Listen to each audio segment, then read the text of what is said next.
fixed risk versus or dynamic risk, right?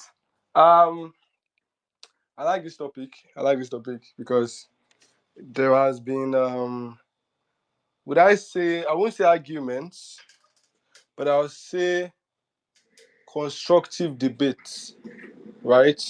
On what the discrepancies between those two things mean. I think there was a time that Kinda Mola posted something last month or last 2 months where he said, if you do a fixed risk, you are a baby, sort of. You understand? Um, and people in the comment section were like attacking him and saying that, oh, that but Dax does fixed risk, this mentor does fixed risk. Then later on, he did a video again to try to expatiate on what it meant. That most of you don't, you just jump to follow someone and start doing 1 to 3. You don't even try to back test and see if it's workable and efficient for your system. And that was the premise of him saying that, man, you're a baby. You understand? Which made sense, actually. The initial video sounded like it was violent, but later it made sense. I've also seen quite a few other influencers who have critiqued or bashed the whole idea of fixed risk, right? They've tried to say that, it is not a proper thing to do in trading because how do you put a limit to your profits? That is always their excuse. That how do you put a limit to your profits, right? So, just stick with me for the next few minutes. So basically, the whole idea of fixed risk, if you're a new trader, is basically having a set, consistent numerical risk reward. I repeat, a set, consistent numerical risk reward. When I mean numerical, I mean that the figure stays the same. 1:4, 1:4, 1:4, 1:4, till kingdom comes, or till when your own kingdom comes, meaning that till when you decide to stop. Okay, 1:4, 1:4, 1:4. Do you understand? So it's a set, consistent numeric risk to reward system of trading. All right. Now, for the dynamic risk, the name is opposite to what I just described. Now, it is not set, 1, and 2, it is not consistent, and number 3, it is not numeric. I repeat, 1, it is not set, 2, it is not consistent, and 3, it is not numeric. So let's deal with the set. When we say set, we mean that we don't have a fixated number or figure that we use to set our TP, our risk reward. When I say it is not consistent, it means that I can choose to do a 1:5 today and a 1:7 tomorrow and a 1:2.5 the next tomorrow based on what the structure of the market is telling me. Okay? And finally, it is not numeric. It means that there is no figure that is attached to this risk reward system. So broadly speaking, dynamic risk is always associated with people that, or dynamic risks. Okay, I think I'm actually talking about risk reward. Okay, let me just finish that, and I'll go to the risk part. Dynamic risk reward also is always based on structure. People always want to set their TP based on structure. They've coined their edge in a way that there is a definitive system of then taking profit. For ICT guys, it could be at equal liquidity, equal highs, equal lows. For demand and supply guys, it could be the opposing supply, the opposing demand. For SMC guys, it could be some sort of opposing inducement level or something. Do you understand? But let's wind back. Let's come back to the topic: fixed risk versus dynamic risk. Now, basically, the whole idea of these two things is always based on the probabilities of your setup. Okay, so when I started speaking, I was talking about fixed risk reward versus dynamic risk reward. But now seeing that the topic is actually risk, no reward there. All right, so we have to peel back the layers a little bit. So basically, for me, I am a fixed risk trader. However, the question is, have I used dynamic risk system before? Yes, I have done it before, and it worked. It's just that at some point it was stressful. Now, where am I going to? A fixed risk system is a system whereby you maintain risk irrespective of the market condition. That's the definition. You maintain risk irrespective of the market conditions, or the probability of the setup. When I mean probability of the setup in play, I mean either a high probability setup or trade, or a low probability trade, or some people could even categorize as much as medium, super high, and all of that.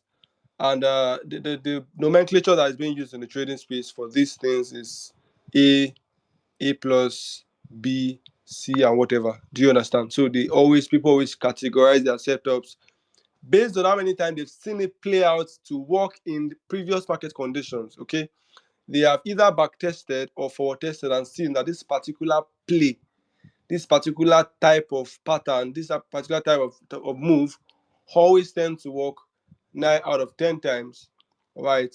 So these kind of people, they're always broadly classified under the people that actually do dynamic risk, because what they do is that they spread their risk across the different kinds of plays. Actually, the word play was used by Mike Bellafiore in the book, the playbook, the trading playbook, and One Good Trade, actually. So when you have a kind of setup, he calls it a play. Do you understand? But in our generation, we call it that thing played out.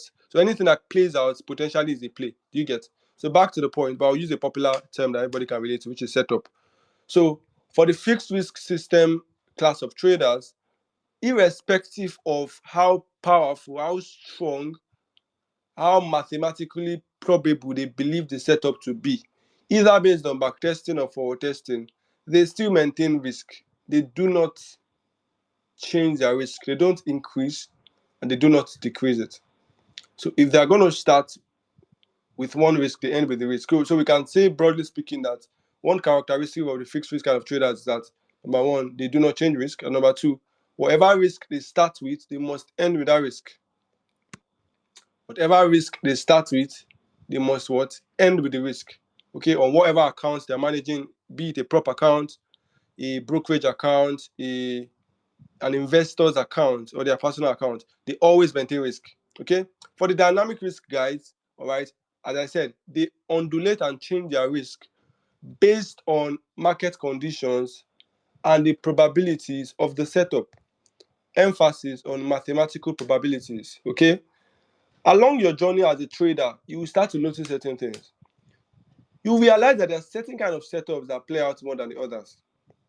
However, the big question that is now that's always in the minds of many traders, that I've also had subconsciously to ask many great traders out there, is that if you truly claim that out of all your setups or your plays, there are certain kinds of setup that you know that this one is sure for me die. This one, it's always, most of the time, not all the time, but most of the time, it's going to hit CP. It's going to give you profit. Then since you all preach less is more, since you all preach quality trades only, since you all preach take high probability trades, why don't you just settle for those kind of trades? Let me give a very, very example, like a very, very basic example. Let's imagine that you realize that between the hours of 9:30 and 10:30 Nigerian time in the morning, 9:30 and 10:30 Nigerian time in the morning, if you're not in Nigeria, West African time, let's do it that way. You realize that GBP USD reacts to an inducement level and comes to a fair value gap. And most of the time, when you see a break of structure on the lower time frame, it is always giving you profits 9 out of 10 times or 8 out of 10 times. Now, this is just one of your kind of plays or setups. That is not the only setup you trade. So, as I said, Mike Bellafiore called it a play. For everybody's strategy, you have different kinds of play. So, some books call it sub-pattern or sub-strategy. So, let's say your strategy's name is Filippo strategy. Under Filippo strategy, you have Filippo A, Filippo B, and Filippo C. If your strategy's name is ICT Queen strategy, under ICT Queen strategy, we have ICT Queen A, B, and C. Okay. Now, all of these categorizations are based on mini differences between your parameters. Yes, you are following your rules. You are not going outside your rules. Don't get me wrong. You are still sticking within the confines and boundaries of your rules. However, you notice that there are certain kinds of combinations of your parameters, combinations of your confluences that end up working better than the others.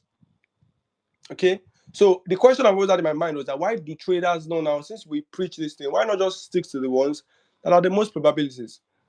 Along the line of going down the trading journey, and I did some, personal subconscious research, I realized that the reason why you will not see traders only taking the most quality of their trade is because of trade frequency.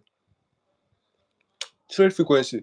Now, all of those high probability setups and trades, you know the bad side of it. To everything in life, there is a pro and a con. To every good, there is bad. To every bad, there is good.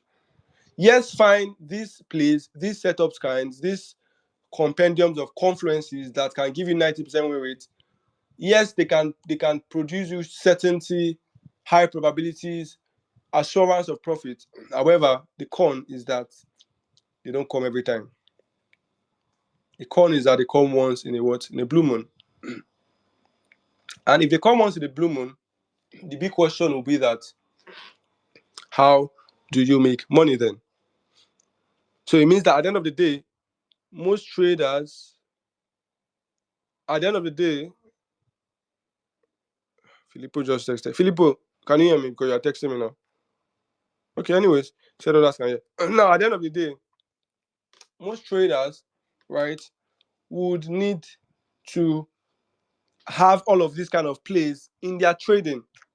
You cannot say all in the name of taking high probability trades only. You now sequester and narrow your trades down to few trades, such that you're not even making money at all because you're taking two and two less of trades. You get? So back to the point, I believe that at the end of the day, no one really makes more money. This is where my inference and conclusion lies. Both the fixed risk guys and the dynamic risk guys, I believe there is a very, very tiny difference between how much they really make. If this was like a class, I would have done a simple mathematical stuff on the board and show us certain things. Do you understand? But most of the times, it is not always like one person is making more than the other. But let me give an example. All right. Number one, your risk should even be based on your trade frequency, your win rate, and your losing streak levels. However, let's assume that you are risking 1% per trade on your prop account. Okay, 1% per trade. And you have a 10% overall drawdown. It means that you need to lose 10 times to lose your account. Now, with a fixed risk person, you are not changing your risk. You are maintaining 1%, 1%, 1%. For a dynamic risk person, right, he would want to take a higher risk on certain kind of trade. So there are certain trades that he would want to put 1.5% and not 1%. And there are also certain trades he would want to put 0.5 and not 1. So let's use a simple hypothesis. He has 3 risk types. He has a 0.5% risk. He has a 1% risk, just like the fixed risk guy. And finally, he has a 1.5% risk. The 1.5% risk is for his highest probability trades, which we all call A plus setups. The 1% risk is for his A setups, and his 0.5% risk is for his B setups. Let's assume that was the categorization he's using. Now, what happens is that if they are to both take 20 trades, okay, if they are to both take 20 trades, you realize that after they calculate their net ROI after 20 trades, they would have a very slight difference in their profit margins. Yeah, because that's PER, per A plus setups that the dynamic risk guy is taking truly is making more money. But don't forget, when he's losing too, he's losing more money. So per loss, he's losing 1.5%. Let's assume he's doing a 1 to 3 R. Per loss, he's losing 1.5%, and per win is making 4.5%. Yes, in the long run, obviously, is the high risk will make you make more money. But guess what, guys? Herein lies the equilibrant, the balancer, which is what? The 0.5%. Now, that 0.5% where it's risking less, all right, you realize that the same principle applies. It's making less money, okay, because of lesser risk. All right, in the long run, is making less money on the 0.5. So it's not capitalizing on those B plus setups or B setups because of its lower risk. So to cut the long story short, if you really do your introspection and research, you realize that unless your strategy is coined in a way that if you truly have a very fantastic trade frequency level, meaning that you have a lot of trades to take per month, And a huge number of them are A plus setups in your own book, in your own definition, in your own perspective. That is the only exception that, okay, truly, truly, when you increase your risk with those kind of trades, you are going to find yourself making a whole lot more money than the guy that just stays on one risk. Okay. However, if you are like the majority of traders and majority of people, whereby your A plus setups don't come all the time, all right, they come few percent of the times, all right, and when they come, you increase your risk on them, but when they don't come, you reduce your risk. You'll not be different from the guy who come A plus, who come normal trade, who is doing his consistent risk. So at the end of the day, it just boils down to preference. One, two, research. If you want to start taking dynamic risk, you need to do a lot of research. What do I mean by research? Sit down in your house one day, stay in front of your computer, categorize all your trades, look at your journal, scan your trades. You can use your journal or your backtested journal. Scan your trades, class them. There's what we call classing in maths. Class them into different groups based on how well they played. When you class them, try to look for common parameters amongst the ones that played out well the most. So out of your strategy, there is a sub-strategy that has a combination of three things that every time it occurs, 8 out of 10 times, it's always going in profits. Class them and write down the rules that apply to that. Document it, reserve it in a part of your Microsoft Word or notepad or something. Herein lies your A plus setups or the setups that you need to be increasing your risk on. Do the same thing for the second class and do the same thing for the third class. And if you think that it's going to be too stressful for you, you can also do as well with two classes, class A and class B. Do you understand? Class the first, class the second, all right? And you can start doing two risk respectively. So maybe you do 1.5 for this and you do one for this. You get, or if it's your personal broker account like Xnest now, you could do as much as 10% on your A and as low as maybe 5% on your B. Do you understand? Another another difficulty, or would I say challenge, in managing dynamic risk is also the fact that you need to journal and track these risk levels. You need to be sure of the time that the so-called A setups, the so-called high probability trades, have started to fade. It's called strategy fading. There gets a point whereby the compendium or combination of parameters that give you your high probability trades, they start to fade. Let me use a local layman term. They go down, they call it for your hand. Setup where normally you know say this kind of setup now sure setup. Should not be sure in the sense say you don't feel lose, but sure in the sense say most of the times it did not keep profits. But you start getting to the point whereby the market condition can they changing, and right at that point in time, what you thought used to be your best setups has become mid. All right. So what you need to do is that as a dynamic risk trader, you need to learn the act and art of tracking each of those risk levels. Okay. So, and it's the same time I'm saying when you are refining your trade or your system via your journal, study all of your trades whereby you risked higher and study all of your trades whereby you risked was lower.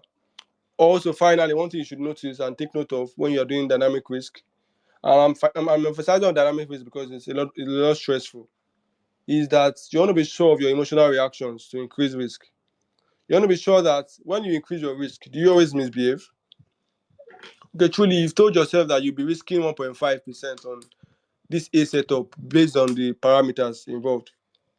But at the same time, you realize that because the risk is a little bit higher, it affects your emotions in the sense that maybe you don't hold to your TP, maybe you always drag your stop loss so you don't lose on time. Maybe you always remove your stop loss. You always, close at the wrong point. You don't stick to your rules. All right.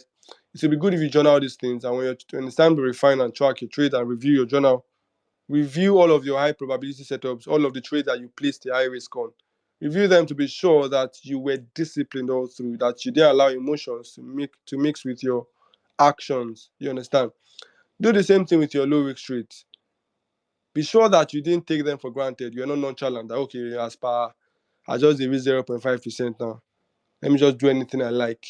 Do you understand? So you also need to caution that. Be sure that you're not emotionally overreactive or underreactive to your low risk trades and to your high risk trades. Okay, so it's always good if you track these things. For the fixed risk people, all right, it is easy. There is no much bit of discrepancies. All of your risk is the same thing. The good part is that would I say, definitely you also need to review your journal and take your journal seriously. Okay. However, since you do not have a classing system of categorizing and grouping your trades into different kinds of classes based on your probabilities or the certainty of your setups, okay, it's going to be easier to track them. What you just need to do is do a straight calculation of all your trades. Oh, -1 plus 3 -1, just like that. Do you understand? So it's always easy that way. You get. But if you are doing a dynamic risk system, you need to class them, study your high risk trades, study your low risk trades, look at the emotional side of things. How did you react to them? Look at the technical side of things, meaning that are your high risk trades, are they still high risk trades? All right, are they still in these current market conditions? The so-called trades we call high risk, that you are risking higher on them. All right, are they still higher? Number two, the ones you call low risk, are you sure that in these current market conditions they've not also become medium or high? They could have as well have gone up the kidder. You get. So it's always important, if as a dynamic risk trader, you don't just trade blindly. You need to do a lot of work in tracking. You need to track. If you don't track these things, you can really find yourself in a big pit. You get. So I think that's the majority of it all. None is better. No system is better than the other one. As I said, in the long run, they will still end up making the same money. In the short run, it might look like one is making so much money than the other, or so less. And when I mean so much money than the other, I mean that, imagine that you and your guy, when I want to start this paro, and you are doing fixed, your guy is doing dynamic, and first three trades where your guy risk more on his A plus setups, he won 3 in a row. Obviously, his account balance will beat your own, to smoke your own now, because you are just risking 1%. He's risking maybe 2 or 3 or 1.5. Do you get? That's one end. And on the other end, it can also, I mean, at the start, you could also wrongly judge these things, because he could lose so much. Imagine your first 3 trades are losses, and your guy was risking too much on those trades because of they were high probability trades. You get, his losses will be bleeding his account more than your own account. You get. So there is at the end of the day, as I said, it is an illusion to think that one of them is better than the other. At the end of the day, they are both the same thing. You get. That's in the long run, not in the short run. In the short run, there can be biases about who is making more or who is making less. But in the long run, if truly the so-called guy with fixed risk is sticking to his risk, right, and truly the so-called dynamic risk guy is, doing the right spreading of risk across all of his setup types, okay, they will make the same money. You get. The way the dynamic risk guy can make a lot of money, he can also lose a lot of money. You get the point. That's why I say you need to track and make sure that all of your trades, you so-called high risk trades, current market conditions have not made them low risk, and you keep risking a lot of money on them, and you see that you're even losing money more than the risk guy, the fixed risk guy. You get. So I think that's the major part of it all. That's all I have to say.